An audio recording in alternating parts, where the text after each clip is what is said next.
is Velma. Welcome back to Velma's Hot Pot. So tonight we will be making some fish, and in front of us is red snapper. It's a pretty mild fish, a lot like tilapia, porgy, whichever one of those is available to you.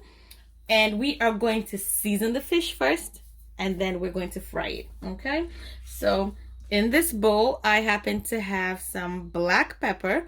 Right in the middle is a little celery seed. I have some turmeric. I have some Royco, which is actually, that's the Royco, which is more like an all-purpose seasoning like Maggi. I have a little lemon pepper, and I have some garlic powder. So we're going to mix this up. I also have some cornstarch, which kind of helps the skin get crispy and stiffen up while you're frying the oil. So I'm gonna mix that in. We're gonna make this combination. I did rub my fish with some lemon, so what I do is I cut a lemon in half and I just rub it on the skin and rub it as much as possible. Okay,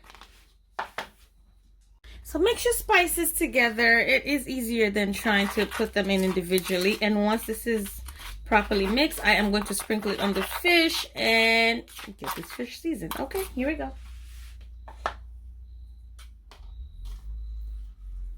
My fish is scored along the sides, and so I make sure my spice gets into those little bits. I make sure I get some spice into the main cavity of the fish as well, and rub it in. I get it into these as well. I mean, I love spicy food. I don't put any type of hot pepper at this point, because once it goes in the oil, that kind of will get bitter. So we just stick to the basic seasonings for now. Okay, and again, rubbed it with lemon before.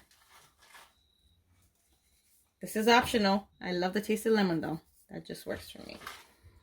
Okay, so once I do this, I let it sit for a while, and then I will get into frying the fish. And this is going to be done. It's going to be a deep fry, so I'm going to put it in a pot with lots of oil and get it done. So, see you in about a minute. Okay guys, so I am ready to fry my fish, and one of the best ways that I've learned to check if your oil is hot enough is to place a wooden spoon, such as the one you use to make stews or whatever, and you just put the end in, and if you could see that the bubbles start to form and come to the top, so my oil is ready to fry. So we're gonna drop in the fish. Nice. Be careful. Stay away from it. Don't overfill your pot, because obviously the oil overflows and you don't want to have any access to the kitchen. So since my other piece of fish is smaller, I will put them both in the same pot. But feel free to take time and do one at a time. That's okay as well.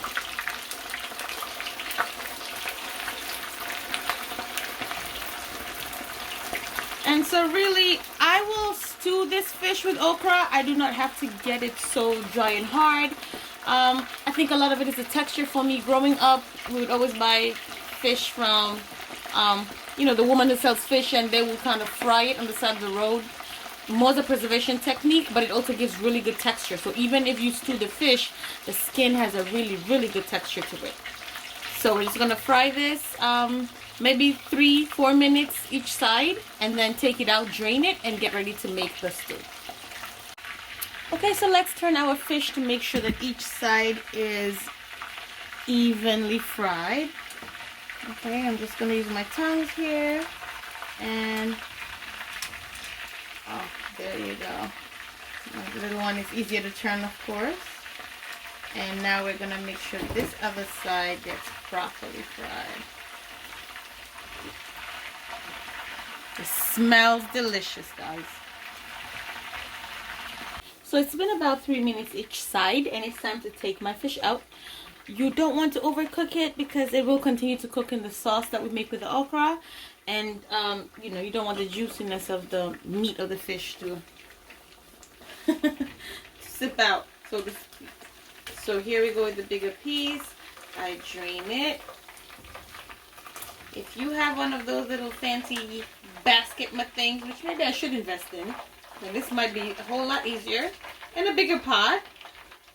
There's just 2 of us and a baby, so This pot is plenty. And I am putting it into a bowl that has paper towel lining it, and that just serves to drain the oil. So both pieces are ready. Looks good. And we will pass it on to the paper towel to drain. So once that is done, I'm going to turn off my oil, take that pot off the oil, and begin the process of making the okra. So okra is quite an interesting vegetable. Some people are intimidated by how sticky it is.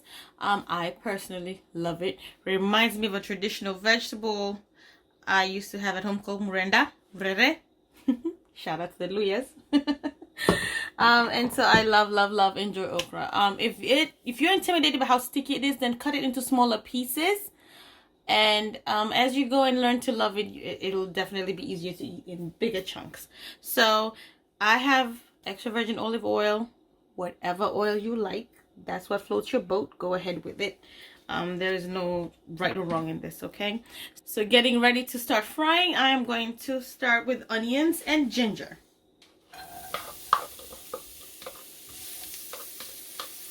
I let my onions sit for a little bit on a medium-low heat. I just like to sweat them out. I love the taste of onion, and I love to have it sit there and feel it.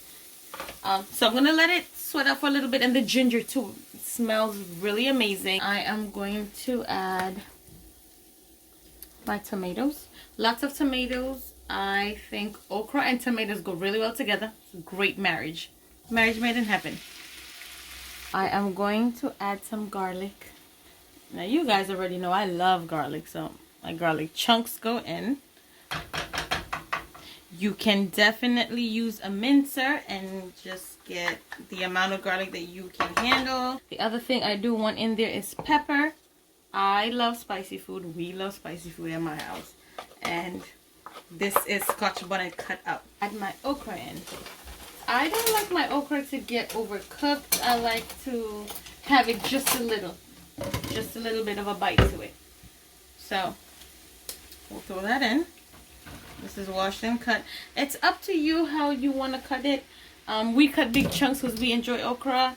If you're still experimenting and just trying to learn about the taste of it, it might be better for you to cut it into smaller slices.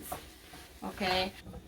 Okay, so at this point, I'm gonna let that mesh together just for about 2 minutes, not too much, and it's still on medium high. Okay. So we're gonna add some spice to the okra. It has been simmering for about 5 minutes. So about 5 minutes of the okra and the spices. I pour in some lemon juice.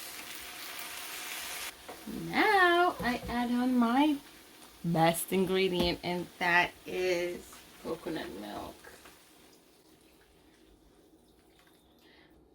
So once I have this going, I'm going to give it a little time to get the coconut milk mixed in with the spices, and then I will throw my fish in there and we will be right on target. All done. All done, guys. Red snapper is in there. It has absorbed all the coconut milk. Okra in there. This looks and smells amazing. If you are like me, then I'm sure you're going to add some cilantro, dhania, coriander, whatever you call it, to the end product. This can be had with rice, ugali, whatever you want. Guys, you could have this on your own and go keto. You know what I'm saying? Or have a little salad on the side. But this definitely smells amazing, and it's definitely something to recreate. Thank you so much for hanging out with me on Velma's Hot Pot, and I am so excited to see you next time. Have a good night. Bye.